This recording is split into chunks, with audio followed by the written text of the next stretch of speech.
Om Parthaya Pratibodhitam Bhagavata Narayanena Swayam Vyasena Grathitam Purana Munina Madhye Mahabharatam Advaitamritavarshini Bhagavati Ashtadashadhyayini Amba Tvamanusandathami Bhagavad Gita Bhavatveshini.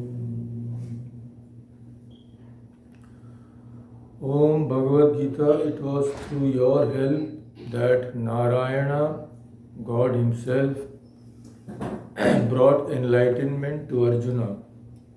Afterwards, Vyasa, a sage of ancient times, incorporated you in the Mahabharata. O Goddess, through your 18 chapters, you shower the immortal nectar of the wisdom of non-duality and destroy man's rebirth in this mortal world. Mother, I meditate on thee.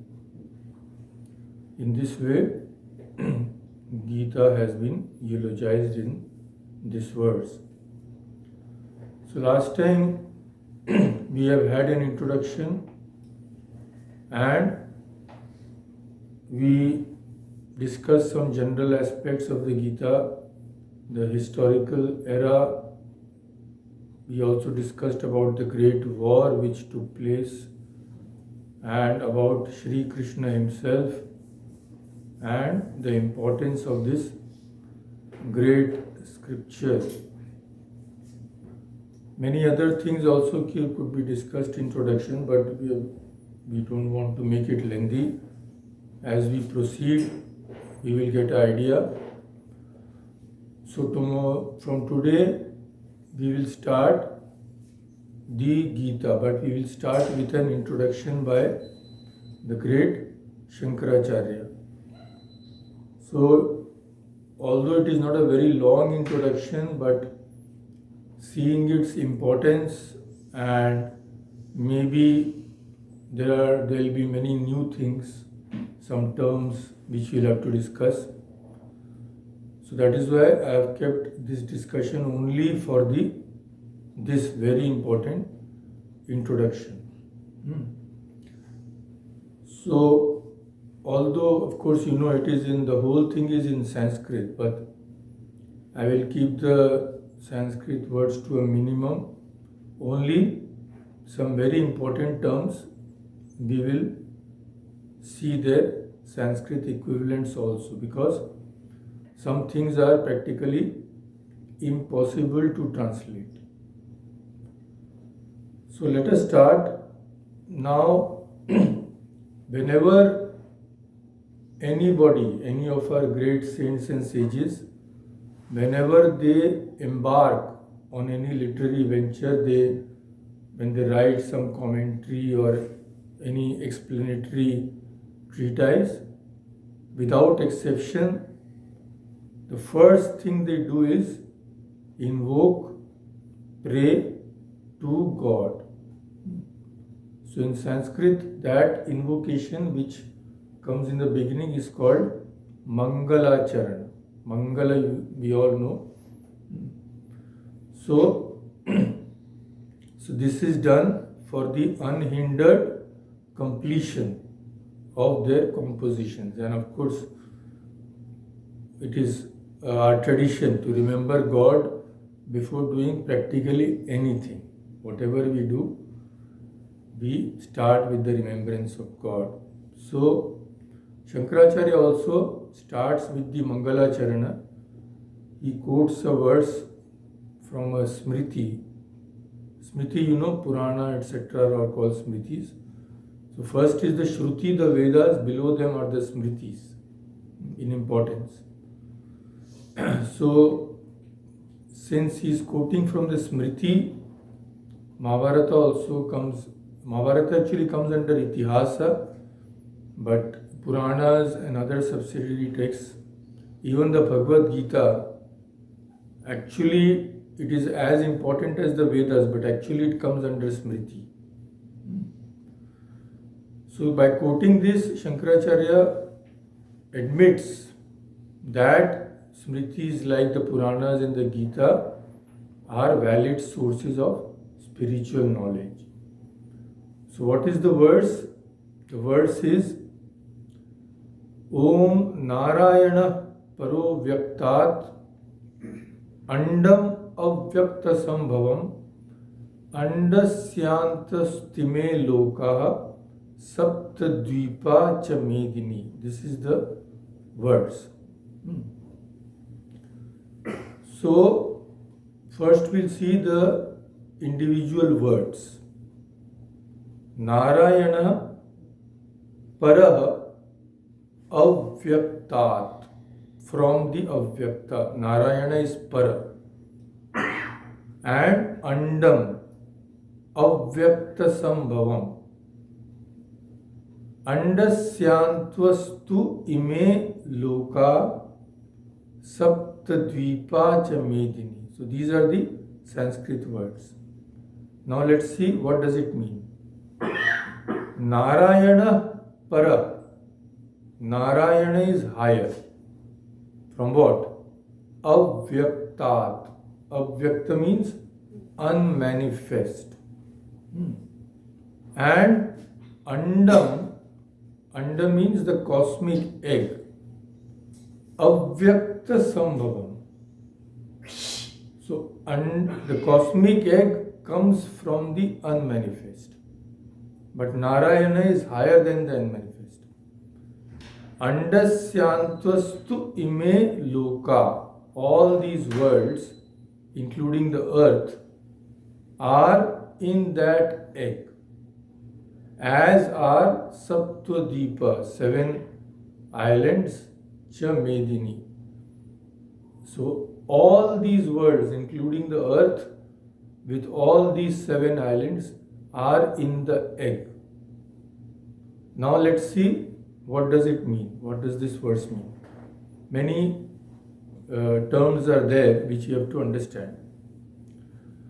So Narayana is a Sanskrit word we all know. It is derived from the combination of 2 words, Nara and Ayana. Nara stands for individual souls, what we are. Reflections of the Supreme Consciousness, which remain associated with the bodies. Like we are associated with the body. Being the substratum of souls, their ordinary and inner controller, the supreme being or supreme consciousness is called Narayana. So Nara and Ayana. Nara means ordinary souls like us. And Narayana means the supreme consciousness. That is God. So, from the phenomenal point of view, the supreme being, Brahman, is called God, Narayana also. So now it is said Narayana is higher than the unmanifest. Now he is describing what is the process of creation. We know that, we have discussed that before, that in our scriptures, creation has been mentioned as cyclic. It is not that at the end of the cycle, the whole creation is destroyed. Nothing remains. It cannot be. Because if nothing remains, then from where does the new creation start? So our scriptures say, nothing is destroyed. Creation is only manifestation. And destruction or pralaya is only going into the unmanifested state. something like the seed and the tree. The whole tree is in the seed, but it is in the unmanifest state. Slowly, the seed evolves, the tree grows. Then again, process starts, the tree goes back to the seed as it were. It goes back to its cause. Then again the process starts. So first is what? The very seed of the universe is what? Is the unmanifest. When the universe has not been manifested yet. So that unmanifest is called avyakta. That is the primal thing. Before anything, the creation even has started. That is the primal thing, avyakta or the unmanifest. So he says Narayana is higher than the unmanifest also. It means what? In the creation, there is nothing higher than the unmanifest. Because that is the very first bija, first seed. So when it says that Narayana is higher than that means what? Narayana transcends the whole creation. Because nothing in the creation can be prior to the unmanifest. So when you say that Narayana is higher than the unmanifest means what? Narayana transcends the whole creation. So it is the transcendental supreme consciousness. And creation proceeds how? From the subtle to the gross. The seed is so little. From that tree, it becomes grows and forms from that seed a huge tree grows. Is it not? So here also, creation also proceeds in the same way. First, from the unmanifest are created subtle things. Those subtle things give rise to gross things by combination. That is the process of creation. So first Narayana, who is beyond everything. And in creation the first thing is what? Avyakta. It is still unmanifested. So from the avyakta what comes first? That is called the cosmic egg. That is the womb of the universe. That is also called the firstborn or Brahma. And that Brahma, it is said, creates the whole universe. So, Brahma is known by many names. So first, transcendental Brahman, beyond everything. Then the unmanifest, the whole universe in the unmanifest form. The first being which arises, so to say, is called the cosmic egg. Then what happens? Andasyantvasthu ime loka. So everything, the whole universe, including the earth and everything, are included in this egg, so to say. And from there, all these come. This is, in this verse, this is how the process of creation is described. The same thing it is said in the Mahabharata also. If you study the Adi Parva, in the beginning it is said, in this world, when it was destitute of brightness of light, enveloped in total darkness, means it was in the unmanifest form. Nothing was there except that unmanifest form. So what happened?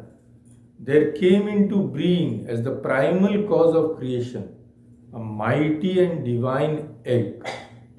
That egg was the one inexhaustible seed of all created beings. So in the beginning of the cycle, that is called the beginning of the kalpa, we will see what it means. That Anda, the divine egg, was born. Then what happened? Then into it entered the Supreme Brahman, God entered into it, so to say. And from this egg came out Brahma, firstborn. He is also known as the Prajapati. He is also known as Sura Guru. Sura means God, smaller gods. So he is the Sura Guru, means he is the teacher of the gods, teacher of the Devas. After that, other beings came out, like another 21 Prajapatis, Manu, Vashishta, Pracheta, Daksha, 7 sons of Daksha, Vishwadevas, Yakshas, Pishachas, all these came out one by one. So, these were produced in sequence, that is to say, one after the another, from the subtle to the gross.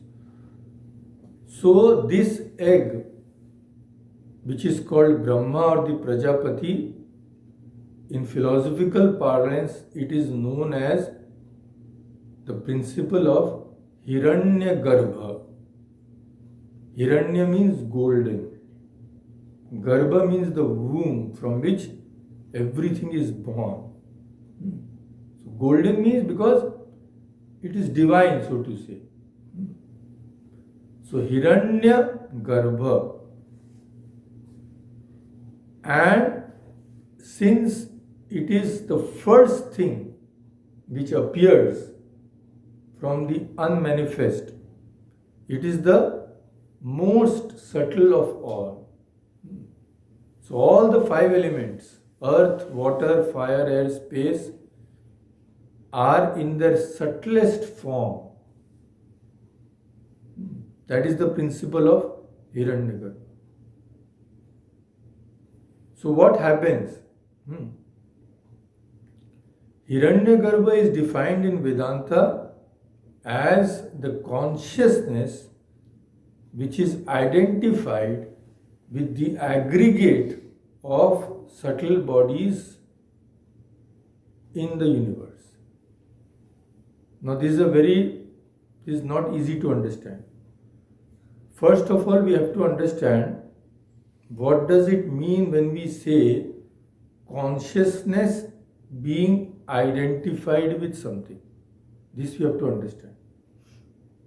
So now we are moving about, talking, eating, doing everything. Our real nature is consciousness. Otherwise, we cannot do anything. We cannot move about. But although our consciousness is our real nature, when we eat, we say, I am eating. What does it mean? I am going. Consciousness is not going anywhere. The body is going. This means what? Consciousness is being identified with the body. Consciousness is thinking, it is the body. This is called consciousness being identified with something. But this identification changes. How? When we go to sleep, we start dreaming, I'm going to Europe, I'm eating this, that. But we are doing nothing. The body is lying still. So what is happening? It is all in the mind. So consciousness recedes from this gross body. And it is now identified with the subtle body. In the waking state, it is identified with all the bodies, causal body, subtle body and gross body. But when we go to sleep, we start dreaming, consciousness recedes from the gross body. So we are identifying, the consciousness is identifying itself with the subtle body. It is thinking, I am dreaming. The mind activity is going on in the mind, in the subtle body. But we say, oh, I was dreaming. This means what? We are identifying ourselves with the subtle body. This is called identification of consciousness with something. This is the whole problem. That consciousness is not recognized as consciousness. It is muddled up. So here also what is happening? Here also what is Hiranyagarbha now? First we have to understand the aggregate and the individual and the whole. See, a forest is made up of trees. Is it not? Is a forest separate from a tree? No. Because only trees and plants are there. But again, a tree is an individual. When we call it forest, we mean what? The aggregate of trees. To understand whether we mean the individual or the aggregate, we use different terms, a forest and a tree. But the trees are nothing but the forest, and the forest is nothing but the trees. So here also, subtle bodies also we can classify in the same thing. Individual subtle bodies and taken as a whole, all the subtle bodies in the universe. So in our case, when we are sleeping, our consciousness is identifying with the individual subtle body. I can only know what I dreamt. I cannot know what other people dream, because my consciousness is identifying only with my subtle body, individual. But now take it as a whole. If consciousness is identifying itself with all the subtle bodies in the universe, what will it be called? We have to give a name. That is called Hiranyagarbha.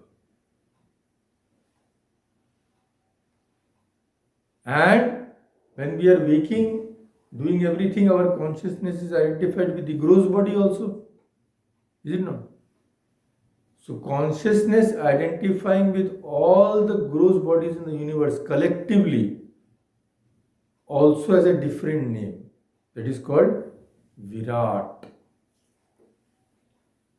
So everything has been detailed.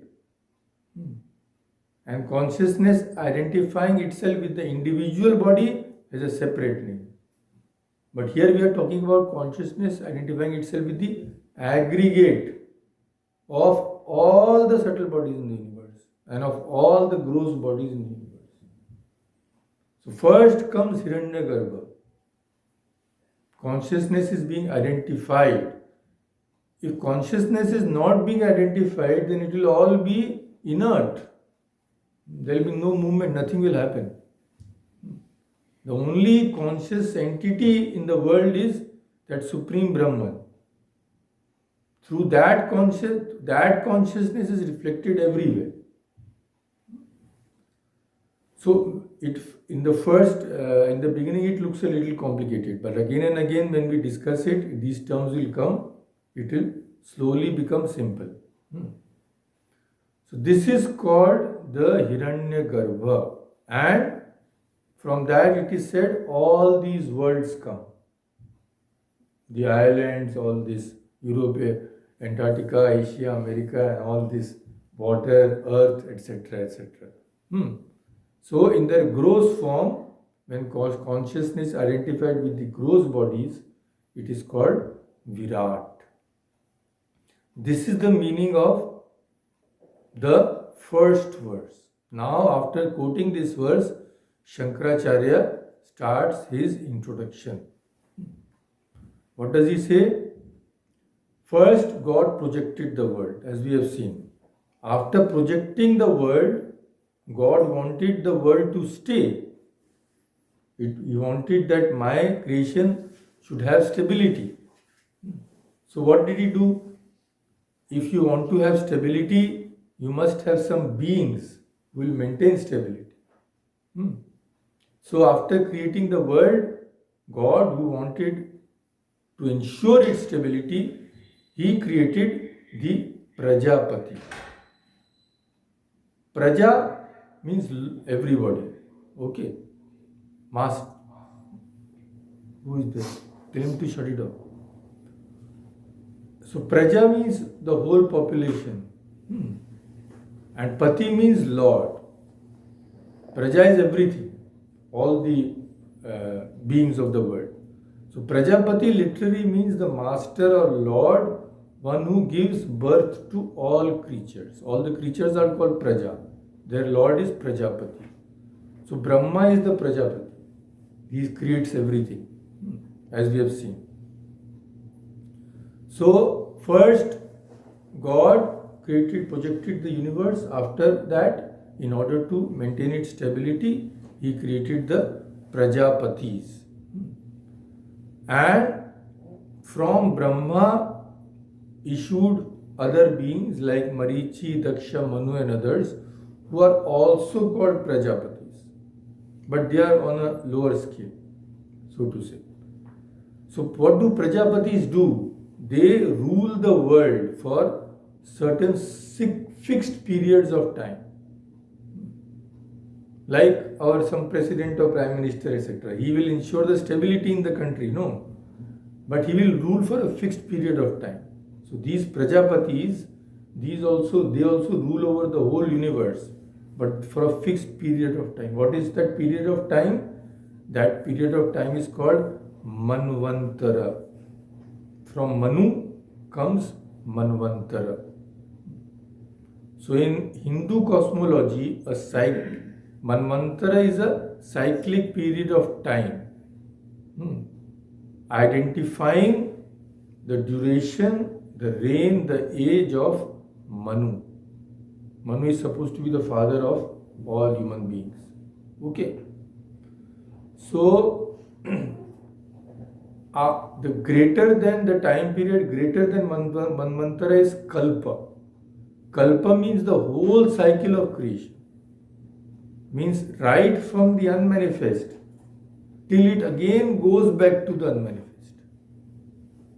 That is called the whole Kalpa.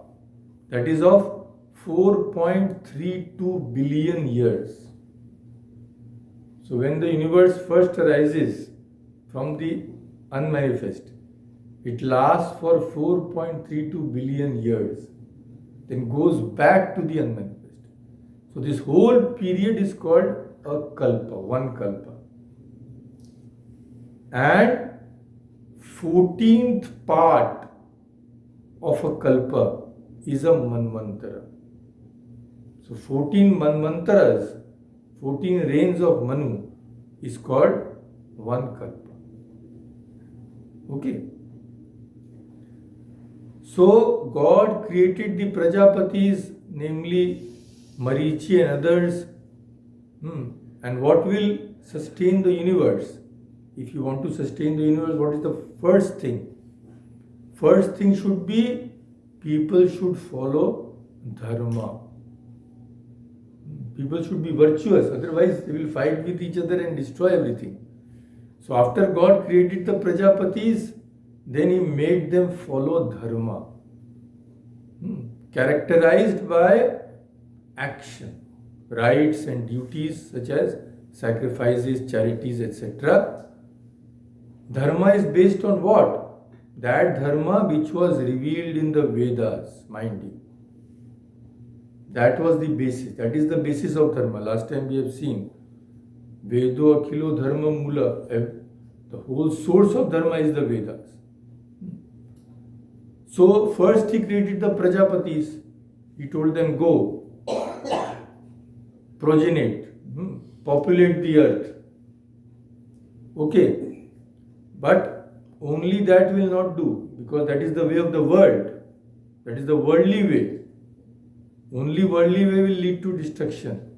So what did He do? He also created some other beings. And He told them, go, follow the path of renunciation. Tyaga. And those beings were called, first they say that Sanaka, Sanandana, etc., all these rishis. Okay. So, one portion He made them espouse the dharma characteristic characterized by pravritti. Go and progress in the world. Go and have children, populate the earth, try for your welfare. And another half, not half, maybe it was 0.01% of the whole, he made them espouse nivritti dharma, which is characterized by knowledge and detachment. So, knowledge and detachment, original Sanskrit is very important. These words are very important. Nivritti lakshana dharma. Characterized, lakshana. What? Characterized by what? Jnana vairagya. That is the nivritti dharma, which is characterized by knowledge and renunciation. So this means what? The dharma revealed by the Vedas, which God told these people to follow, it is of two kinds. One characterized by action, pravritti dharma, one characterized by renunciation. So each has to be discussed separately. We will discuss it later. So that dharma, which is meant for the stability of the world and is the direct means to both secular and spiritual welfare. Pravritti dharma, nivritti dharma. Okay. So both are dharmas. Now this dharma continues to be followed by brahmanas and others belonging to different castes and stages of life who aspire after the highest good. Without following dharma, any type of progress is impossible. So God created everybody, told them follow dharma, everything should have gone fine, no problem. But that doesn't happen. Wow, what happens? After a long time, dharma became overpowered by adharma. Adharma increased. Why? Because of the lack of discriminative knowledge. What should be done, what should not be done. There was lack of that knowledge. Why was that lack of that knowledge? Caused by the rise of desires. That is the old story. Kamovad bhavat. Hiyamana viveka vijnana hetukena. When kama arose, when inordinate desires arose, viveka, what I should do, what I should not do, gone. Vijnana, gone. So, when it happened, then again Narayana, Vishnu, took birth because he said, no, my creation I cannot let them destroy. So, he took birth in his form created according to his will with the power called Maya, his own Maya, the power.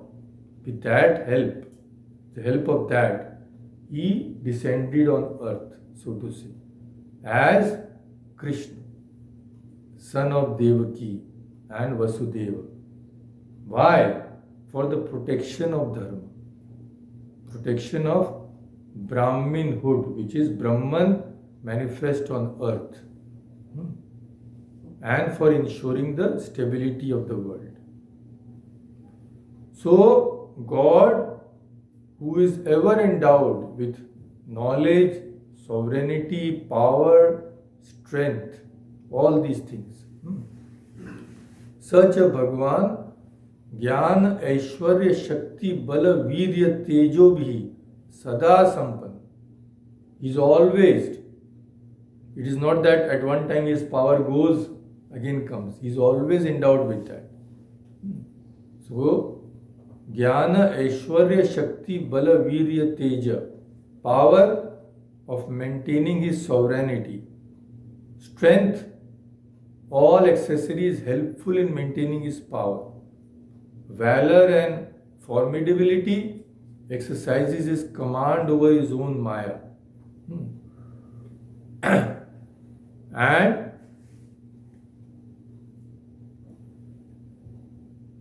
he appears as if embodied. This is what Shankaracharya says. So, although the Supreme Brahman is transcendent, it transcends the whole creation, but in the world of Maya, it appears that he is born. He has assumed a body. He has become embodied. So, as if he is born, as if he is favoring people, though by his nature, Brahman is birthless and changeless, eternal, pure consciousness and free. But because of the association of Maya, it seems that he has been born. For us, that is real, because for us, Maya is real. So why was God born? He had no need for himself. But he was born for the people, so that they should not be straying from the path of Dharma. So making Arjuna the medium, God, when he came to the earth as Krishna, what did he do? He imparted to mankind through Arjuna this twofold dharma, pravritti dharma and nivritti dharma. Because Arjuna was completely sunk in the sea of sorrow and delusion. Shoka moha dadhau. He was the whole sea of this shoka and moha, sorrow and delusion. He was completely submerged. Now, God taught Arjuna, and Vedavyasa. Vedavyasa was such a great sage that he was also omniscient and possessed of godly qualities. So that is called Bhagavan. Bhagavan is the name of God, we know. But what does Bhagavan mean? One who is possessed of Bhaga. Like Dhanavan we know, one who is possessed of Dhana, wealth. So Bhagavan means one who is possessed of Bhaga. Bhaga means what? It is said to consist of all kinds of majesty, virtue, fame, beauty, detachment as well as illumination. So one, that Vasudev, in whom reside forever, unimpeded and in all their fullness, these six qualities: majesty, virtue, fame, beauty, detachment and illumination, is called Bhagavan. So it is also applied to very great people, like we say Bhagavan Vedavyasa, Bhagavan Shankaracharya, all that. So Vedavyasa, who was possessed of these godly qualities, what did he do? For the benefit of mankind, what Sri Krishna had taught to Arjuna, he set forth in 700 verses under the name Bhagavad Gita. So Gita is nothing but that dharma instructed by Krishna to Arjuna. And this scripture called the Gita, says Shankaracharya, which is the collection of the quintessence of all the teachings of the Vedas. It is so important. Samasta Vedartha Sara Sangraha Bhutam. As if Veda has been churned and the essence being brought out. It is so important. Samastha Vedartha Sara Sangraha Bhutam. But because it is so, it is difficult to understand. Shankaracharya says. Durvigyeya Artha. It is not easy. Finding that although its words, meaning of sentences and arguments have been expounded by many people, still, because these explanations, some of them are so different from each other that it is not easily comprehended by ordinary people. So Shankaracharya says that is why I shall explain it briefly with a view to determining its meaning distinctly. This is what he says. Then he continues, when we study something, first of all, we should know something about it. First of all, we should know why we are studying it. What is the purpose? So he says, Gita has the highest purpose, the highest goal of life. There is nothing higher. What is it? It is liberation. Liberation consists of complete cessation of transmigration. Being born and again dying, again being born and again dying. Complete stop to that along with the causes. If the cause is there, it will happen again. So the cause has to be eradicated. What is the cause of transmigration? It is desire. Yes, but what is the cause of desire? The mool, what is the root? It is ignorance. Avidya. So, avidya has to be destroyed. Once there is avidya is destroyed, the cause, then there cannot be any transmigration. So, Gita wants to destroy the ignorance of all those who want to study it. That is the purpose of this scripture, which is the highest purpose in life. Complete cessation of samsara. The samsara is the word which he uses. Sansarasya atyanta uparama lakshana. Uparama is complete cessation. And this samsara is nothing but the cycle of birth and death. So how do we go about it? It has to be achieved step by step. This eradication of samsara. What is the process? The process is following dharma. So complete eradication, removal of ignorance results from dharma, following the virtuous path.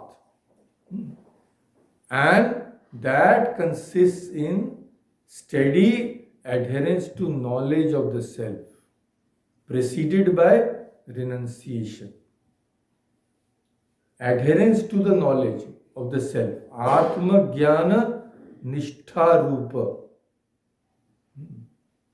Atma Jnana Nishtha Rupa.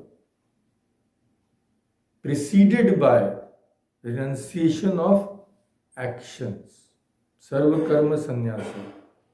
So many things have to be understood by this word renunciation of actions, but we will not go into that all now. We just having an introduction. Thus, having in mind this very dharma to be the purport of the Gita, it has been said by God Himself in the Anu Gita that He says that very virtuous path is adequate for the realization of the state of Brahman. Also, He says in the Gita itself that knowledge, supreme knowledge, is characterized by renunciation. I think you should tell that maybe he should leave, because I have just recovered from a very serious infection and everybody will be put to danger.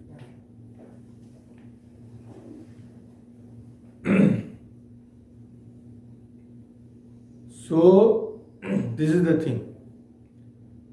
The dharma characterized by action, which is the pravritti dharma, and enjoined for different castes and stages of life, he says, even though it is meant for achieving prosperity, path of action is for prosperity, I want to progress in the world, and attain, in the olden days sacrifices were there, attaining heaven. So do this sacrifice, go to heaven. So Shankaracharya says, this pravritti dharma enjoined for different castes and stages of life, even though it is meant for achieving worldly success, but when performed with the attitude of dedication to God and without hankering for result, it leads to the purification of the mind, purification of the internal organ. Internal organ means antakarana. So all these are organs, hand, feet, these are external. But internal organs is inside, which cannot be seen. That is the mind. So when we do these types of karma also, pravritti dharma when we follow, but when we dedicate our actions to God, that leads to purification of the mind. And in the person whose mind is purified, this dharma becomes the cause of final liberation. Because when the mind is purified, slowly selfish activities are given up, then a man becomes established in knowledge, jnana nishtha. When he becomes established in knowledge, finally he becomes liberated. So in the Gita, in many places it is given this. It has been elucidated. I won't mention all the verses which he mentions. One verse just I'll mention. It is said, Yogina karma kurvanti. Yogis means those who want liberation. They do perform their duties. How? What is the difference between an ordinary man performing duties and yogis? He says, Sangam tyaktva, giving up attachment. So this scripture, the Gita, which particularly reveals this twofold dharma, having liberation as its goal, comes with first a special purpose, then a relationship and a subject matter. So this is in Vedanta, these four things. First, adhikari, vishaya, prayojana and sambandha. So see how everything is made crystal clear. When you go and study a book, first of all, we have to see whether we are fit for that. Adhikari. Now if I go try to study a book which is in French, I am not fit because I don't even know the language. First, fitness has to be determined. Are you adhikari or not? Are you fit or not? Then, prayojana. Why do you want to study it? You don't go and reading everything and everything in the universe. Just wastage of time. There should be some use to you. Then Vishaya. What is the subject matter of the book? And Sambandha. Sambandha means how is it connected? What is the relationship between this subject matter. So we will, here it is seen that Shankaracharya, generally what happens when they start a scripture, they mention all these things. Because before reading, you should know whether you are fit, whether it will be of use to you or not. So Shankaracharya simply says that these are stated, these are there for the Gita also. He says the Gita has as its subject matter and it has a special purpose and a relationship.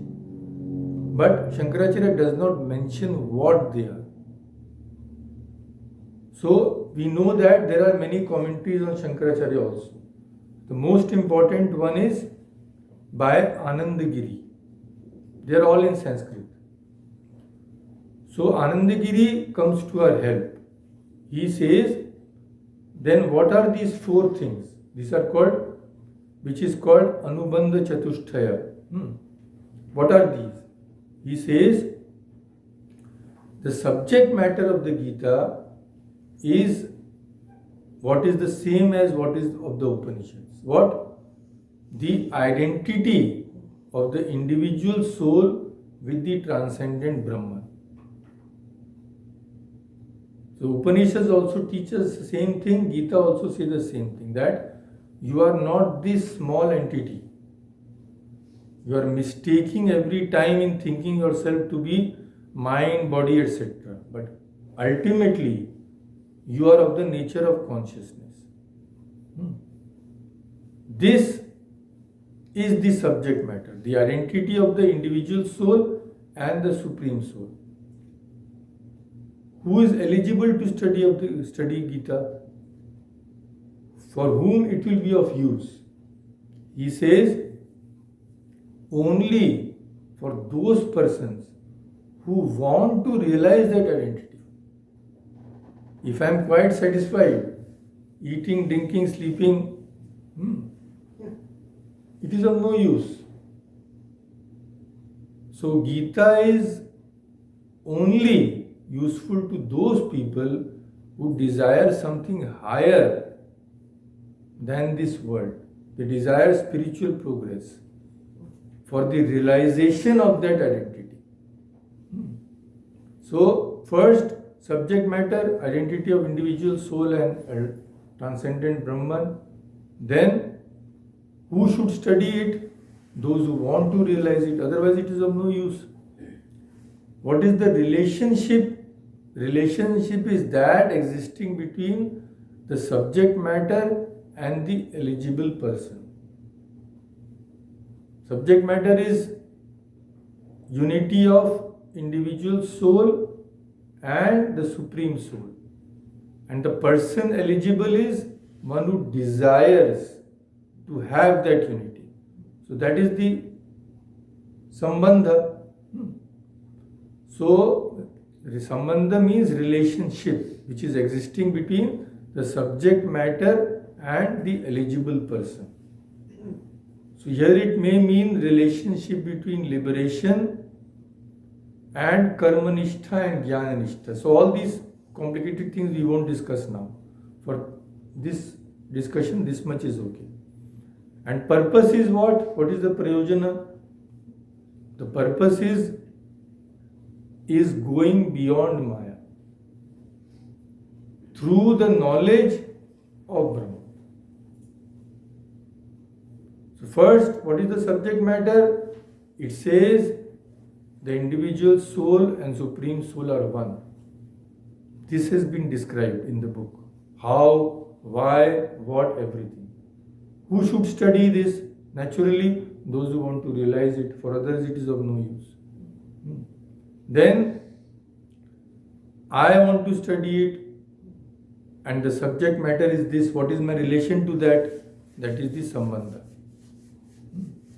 Relationship which exists between the subject matter and the eligible person. And the final purpose, the purpose is going beyond Maya through this realization. Without realizing Brahman, without realizing God, we cannot go beyond Maya. So, saying this, Shankaracharya states the final sentence of his commentary. What is that? Because a clear knowledge of the real purport of the Bhagavad Gita, by having that clear knowledge, all human ends become fulfilled. There is nothing more to be achieved. You achieve everything when you achieve moksha. All human ends become fulfilled, paramartha. Therefore, an effort is being made by me to expound this, to make the meanings of the verses clear. Because even if we are adhikari, we want to realize the unity of the individual soul and Brahman, and we know the purpose of the book, everything is there. But if we start studying, if the meaning is not clear, then everything will be futile. And the meaning already Shankaracharya has said that it is durvigyeyam, it is very difficult to understand. So even in ordinary chemistry, geography, physics, we require a teacher. So naturally, in this supreme spiritual knowledge, without the help of a person who has himself transcended Maya, who has himself realized the unity of individual soul and supreme soul, we cannot progress. When suppose we go to learn cooking, first what we'll ask to a teacher, can you cook? If you can't cook, how will you teach me?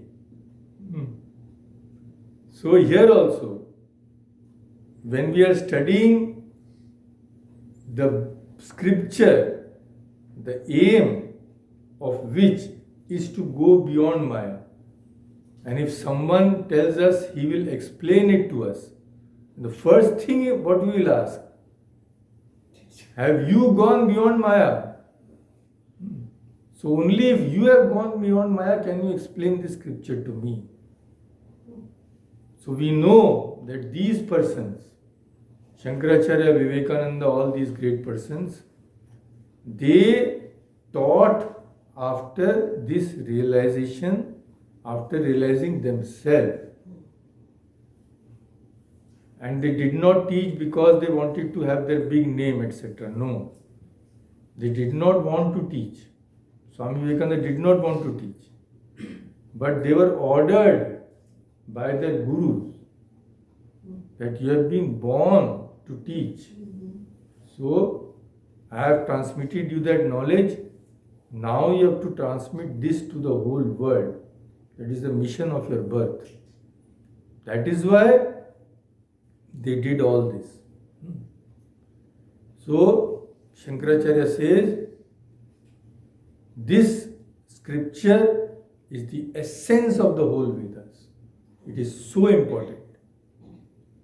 For anybody who desires spiritual progress, this is in one manual, the gist of the whole Vedas has been told. But naturally, when you condense something, it becomes very difficult to understand. So because it is so difficult to understand, and because numerous explanations exist which can confuse you, I will explain this in an easy way. So, easy means if you compare the Sanskrit of Shankaracharya with real difficult Sanskrit, Shankaracharya's Sanskrit is very easy. Like Swami Vivekananda's English, he doesn't use any huge words, we don't require a big dictionary because that is not their aim, to display their scholarship. Their aim is to transmit these truths in the simplest language possible. So, this is Shankaracharya's introduction, and I will just discuss the main points of what we have discussed today. Just 1 minute. So first, after projecting the world, God required it to be stable naturally. So he created two groups. One group he made them follow the path of action. The other group he made them follow the path of renunciation. Pravritti dharma, nivritti dharma. What is this dharma? What are the characteristics? First, dharma is necessary for the stability of the world. Second, it is the direct means to progress in the world and also spiritual progress. Both. And who follow it? It is followed by all those people who aspire after the highest goal of life. So God did this. He created these beings. That dharma is the Vedic dharma. But what happened? After a long time, dharma became overpowered by adharma. Why? Because desire, inordinate desire arose in human beings. That desire made them lose discrimination. Faculty of discrimination was weakened. So when God saw this is happening, what did he do? He said, no, I have to go and set things right in my kingdom. So he had no need for it himself. But for the creatures, for the blessing, to bless his creatures, he again came, imparted the same dharma, twofold dharma to Arjuna. Because Arjuna was sunk in the sea of shoka and moha, sorrow and delusion. Why? Because he knew that dharma would surely propagate if it is accepted and put into practice by these great souls whom Arjuna represents, who have very good qualities. And then he says, what is God like? What is the definition of God, so to say? He is called Bhagavan, one who has Bhaga. And Bhaga consists in the unimpeded and permanent acquisition of what? 6 divine qualities: majesty, virtue, fame, beauty, detachment, and liberation. So God came, taught to Arjuna, through Arjuna taught to mankind. What did he teach? It is called this scripture called the Gita. And it is so important, it is supposed to be the quintessence of the teachings of the whole Vedas. And what is its purpose? Its purpose is complete cessation of samsara. Complete cessation of this coming and going and coming and going and suffering. It is interminable. There is no end to that. Only when one gains knowledge is this put to an end. Otherwise it will continue. So this dharma taught by Krishna to Arjuna, characterized by action and pravritti and nivritti. Shankaracharya next says, this pravritti dharma, although it leads to progress in the world, but it also can lead to liberation when it is performed with the idea of dedication, attitude of dedicating all the karma to God without any selfish purpose. That way it purifies the mind. The purified mind is fit for being established in knowledge. So then he describes the 4 Sambandha Vishaya Prayojana we have just discussed. I won't repeat now. And finally, it is from the knowledge of the Gita and practicing that, of course, just reading won't do. By following, understanding and then following the teachings, all human ends become fulfilled. Nothing left is to be achieved. That is why he says, I am explaining it in a brief manner. So it is very brief because if we study some commentaries, like the one which is by Madhusudan Saraswati, Madhusudan Saraswati's commentary can be said to be a commentary on Shankaracharya's commentary. He is elucidating his teachings. So that is practically, I think, 3 times the size. So from that we know that Shankaracharya is explained in a very brief manner. He could have written volumes if he had liked. But so this much is naturally, first of all, when you put the thing into English, some part is lost, and I have made it we have discussed in very simple language, and we have not touched the original. So naturally, if someone can read the original with the translation, very good, that will be the best. But although we have discussed it in a simple way, we have discussed in some detail. So that is the best for understanding the whole thing. So let us stop here for today. I think you have had enough. Om Shanti Shanti Shanti Hari Om Tat Sat Shri